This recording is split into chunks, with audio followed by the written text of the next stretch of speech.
আজকে তো সবাই মোটামুটি অধীর আগ্রহে অপেক্ষা করছে কখন এটা নির্ঘণ্টটা প্রকাশিত হয়। তো আমাদের যেটা মনে হচ্ছে যে যেটা খুব দ্রুত সংগঠিত করতে হবে, 7ই মের মধ্যে তো নতুন গভর্নমেন্ট ফর্ম করতে হবে, সুতরাং খুব বেশি টাইম থাকবে না।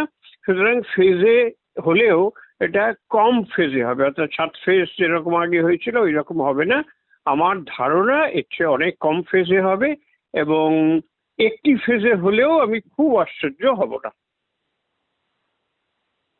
স্যার, কেন্দ্রীয় বাহিনী কি গতবারের থেকে বাড়বে, বা ফেজ কম হলে কি কেন্দ্রীয় বাহিনী বৃদ্ধির সম্ভাবনা রয়েছে?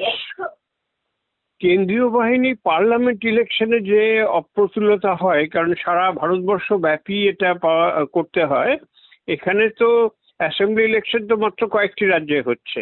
সুতরাং সেই রেসপেক্টে অ্যাভেলেবিলিটি হয়তো একটু বেটার হতে পারে। তাহলেও এটা ডিপেন্ড করছে আমাদের কত কেন্দ্রীয় বাহিনী এবং কত পোলিং স্টেশন এই অনুপাতের উপর।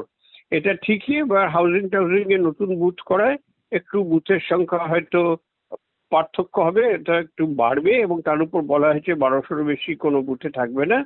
সেই জন্যই বলছি আমার মনে হয় 3টে ফেজে হওয়াটা খুব সম্ভাবনা।